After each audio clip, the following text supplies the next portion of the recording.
Hello everybody. Welcome again to Storytime from the Milledgeville Public Library of Illinois. The story we have for you today comes from Azerbaijan.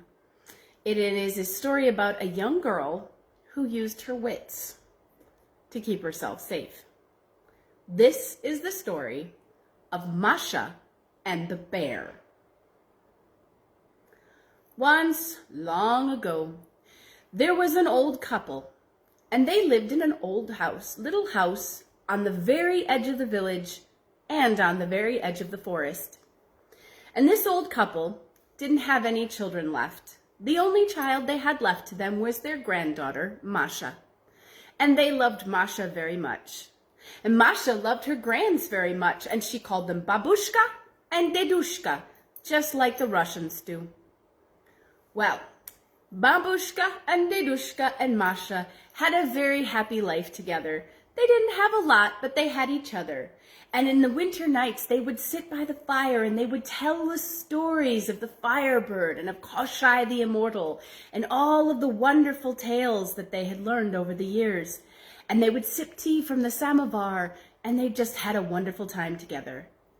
The only thing that Masha wasn't entirely happy about is that, well, because her parents were both dead, Babushka and Dedushka were very careful with Masha, and they very seldom let her go outside of the sight of the house. One day, Masha's friends came to her and they said, "Masha, we're going into the woods to go berry picking. Can you come with us?" Well, Masha went and she asked Babushka and Dedushka, and they weren't so sure that was a good idea. But Masha said that she really wanted to go. And so Babushka and Dedushka thought about it for a moment. And finally Dedushka said, "Well, caution is a virtue." And Babushka said, "Use your wits, Masha." And so Masha knew that they thought it was okay for her to go berry picking with her friends in the woods. And so she and her friends ran out into the forest, and they began picking the blueberries off of all of the bushes that they could find. Well, they were rather deep in the forest, and Masha was picking berries off of a very fruitful bush, when suddenly she realized she couldn't hear her friends chattering anymore. She got up and she looked about, and she called their names, but she couldn't hear them. And either they couldn't hear her, or they decided not to answer her. And so she didn't know where she was in the forest, and it was beginning to get dark. Now, Masha had never needed to be brave before, so she didn't really know if she could be brave. But she knew that she was clever and that she would find a way out of this somehow. And so she began walking, trying to get out of the forest. It was starting to get darker, and she knew that the sun would be setting in a couple of hours, and she needed to get to somewhere where she could have shelter for the night, hopefully back home to the village. But as often happens when someone goes walking in the woods and they don't know the woods, Masha was very much lost. She was just starting to think that she couldn't walk any further when she came out into a little clearing and she saw a little hut there. She went up and she knocked on the door, but nobody answered. So then she pushed on the door and it opened easily, and so she walked inside and she found a little house that was 1 room wide and 1 room long, and there was a little fire in the fireplace, not burning very much, just a little bit, just enough that you could put another log on and it would start blazing merrily. Well, Masha went in and she looked about, and she didn't see any sign of who lived here, but she knew someone must. And so she sat down to wait for the owner of the house, hoping that perhaps it would be a kind woodsman or someone like that that could help her find her way out of the forest. When she sat down, she realized she was rather hungry, and she didn't want to eat any of her host's food, so she just started eating the blueberries out of her bucket, and she ate and ate and ate until she was quite full. Well, while Masha was eating, the owner of the house was making his way back. It was not a kind woodsman. No, the person, well, he wasn't even a person. The house belonged to a big, furry, brown bear. And this bear would get up every morning, and he would go out into the woods, and he would wander around the woods, and then he would come back at night. Well, when the bear came in the door and he saw Masha in his house, he was very pleased. "Little girl," he said, "you are going to be my servant. You will cook my breakfast for me and cook my supper for me, and you will take care of my house while I am out wandering in the woods." Well, his voice was so very growly, and his teeth were so very sharp when he smiled at Masha, that she did not feel like she could say no, and so she said, "Very well, Bear, I will stay here and be your servant." And every morning, Masha would get up and she would cook the bear's breakfast.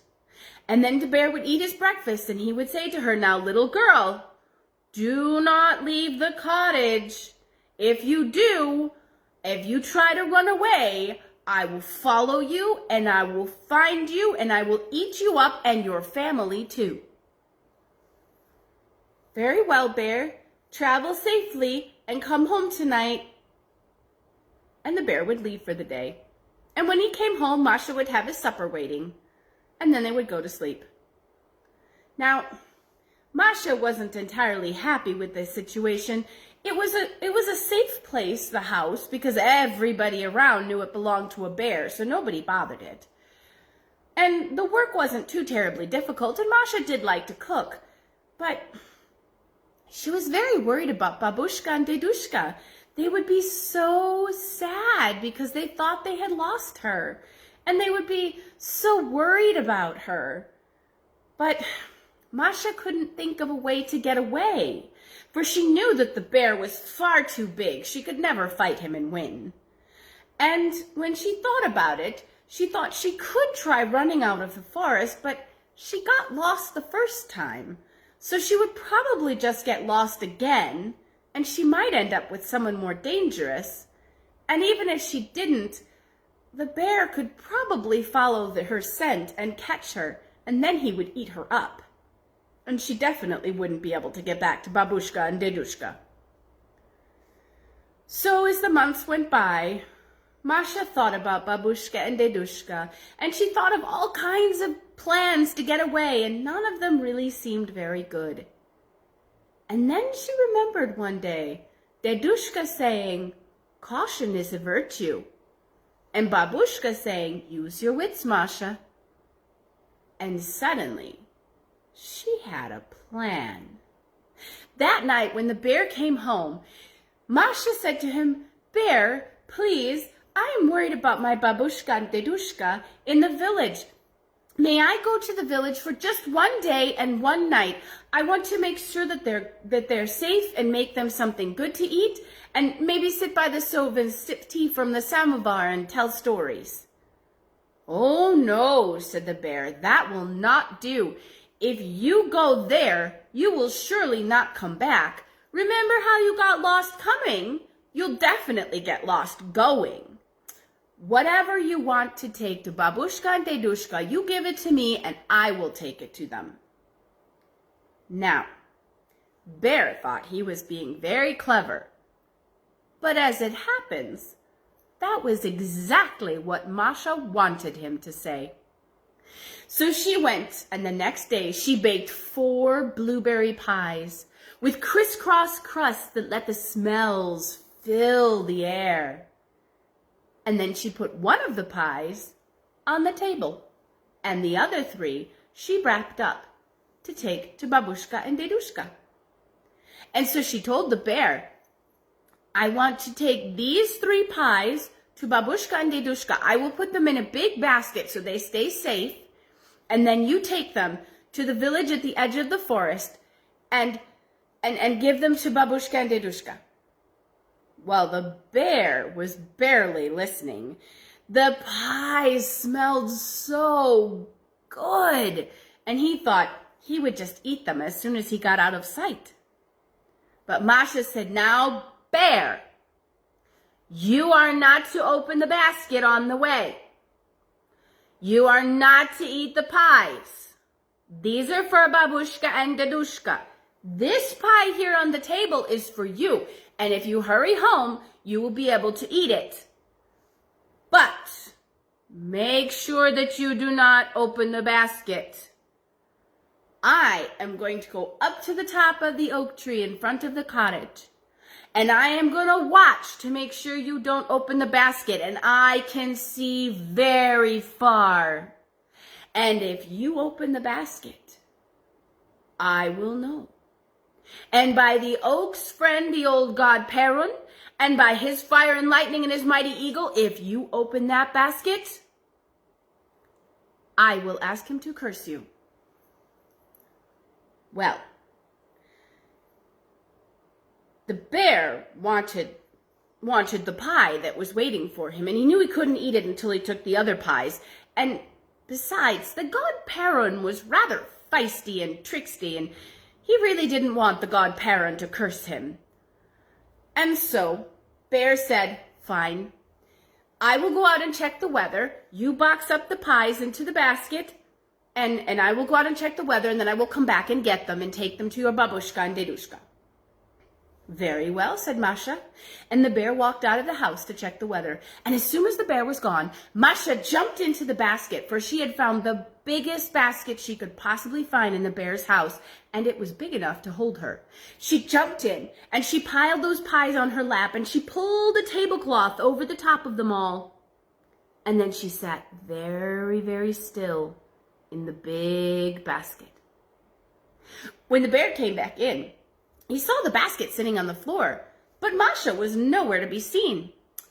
Well, he was a little upset that Masha wasn't at least going to say goodbye to him before he went and made this long trip for her. But he figured she was probably already up the tall oak tree. And so he picked up the basket, grumbling a little bit, strapped it onto his back, and began to walk. He walked through the forest, past the groves of beech trees like brightly clad maidens. He walked over the gray hills and the green hills. He crossed a river. He had been walking for quite some time, for the village was actually quite far away. But the bear was starting to get tired. First one leg got tired, then two legs, and pretty soon all four of his legs were very tired. Dear me, said the bear, these pies are much heavier than I thought they would be. And since the bear was so used to walking around the forest alone, he was rather used to talking to himself out loud. These pies are so very heavy, he said. I think I will sit down on that old stump right over there, and I will take a little bit of a rest. And while I'm resting, I think I just might eat one of those pies. I'm only taking pies to Babushka and Dedushka. They only need one pie each. They don't need that third pie. And so the bear went over toward the stump. But of course, Masha was hiding in the basket, and she heard the bear say that he was going to stop and eat a pie. And so making her voice sound like it was coming from very far away, she said, Bear, I see you. Do not sit down on that stump and eat one of those pies. I can see what's happening, and if you stop, I will ask the great god Perun to curse you. Well, the bear did not want to be cursed by the great god Perun, and so he stopped. And he said, well, Masha can see me. I guess I must keep going. And so instead of stopping on the stump and resting and eating a pie, he kept on walking. Up and over the hills, across another river, through some more of the forest, and he was thinking to himself, Masha is very clever to be able to see so far. And then, as he usually did, he started to think to himself out loud, and he said, Masha is so clever to see so far, but I doubt that she can hear me. I am thinking the village is not too far away now. Perhaps when I get to the village, Babushka and Dedushka will be so happy to have the pies that they will invite me in, and I can have some tea from the samovar, and perhaps even a bite of the pies, and who knows, perhaps I will even have a bite of Babushka or Dedushka. Well, Masha heard that in the basket, and she wasn't going to have that. So with a quiet little faraway voice, she called out, "Bear, I hear you. If you don't get cursed by the gods, I might curse you if you hurt my babushka and dedushka." Bear was rather startled. He shuddered and he went on, faster than he had gone before, for he knew he was almost to the village. When he got to the village, he walked along until he saw the house that Masha had described to him. And then he went up to the door and he raised up his paw. Well, not the normal paw he would use, for the normal paw he would use had a thorn caught in it. So he knocked on the door, bang, a bang, a bang, a bang, a bang. For bears are rather strong and they don't really know how to knock gently. And then the bear shouted out, "Babushka, dedushka, I've brought something from your granddaughter Masha." Now, his voice was mostly growl because of course he was a bear, but the words were still sort of understandable. The thing is, that was a lot of loud growling and banging. And the commotion woke up all the town dogs who had been sleeping in their kennels or by the firesides. And when they woke up, they started to bark. And then they smelled the bear. Now, these dogs were frequently used to go on hunts in the forest, and they knew the smell of bear. And they knew that it was an animal that sometimes they hunted and sometimes that was dangerous. And so they rushed out of their houses and their kennels and their every door that they could come out of. They'd come running out, barking and barking and barking and barking and getting ready to attack the bear and howling because they were going to protect their village. Well, all of that noise so discombobulated the poor bear that he got scared and he dropped the heavy basket right there on the ground. And he ran back off into the woods and was never seen in the village again. Well, once all the commotion had calmed down and the people had gathered all the dogs and taken them back inside and settled them down by their firesides or in their kennels for the night, Dedushka opened the door of the hut very carefully, for you never can be sure if the bear would come back. And he and Babushka peeked outside, and they saw the very big basket sitting by the door. And they didn't see any bears, and so they went outside. And they said to each other, "What is in this basket? What could it possibly be?" Well, Masha heard their beloved voices, and she jumped up. She was so happy to see them. She smothered them in hugs and kisses, and, well, she'd forgotten to put down the pies, so they got a little smeared with bits of blueberry pie as well. But nobody minded. They were so happy to see each other. And they took Masha inside the house, and they all sat down by the stove with cups of tea from the samovar, and Masha told them the story of how she survived and escaped from the bear. And Dedushka said, "Caution is a virtue, and it was your caution that kept you alive all this time." And Babushka said, "And you used your wits to escape. You're a very clever girl and quite my hero." And they all lived very happily together to a very old age and told many, many more stories. In fact, when Masha grew up, she got married and she had children. And as they were sitting around the fires in the wintertime, Babushka and Dedushka would tell the story to the children of how their mother Masha had escaped from the bear. And just as they told it to you, or just as they told it to the children, I have now told it to you. And that is the story of Masha and the bear from Azerbaijan. I hope you enjoyed it, and I hope you'll come back and join us again on Wednesday at 3 p.m. Central Time here from the Milledgeville Public Library of Illinois. We'll have another story for you. See you later, everyone. Bye.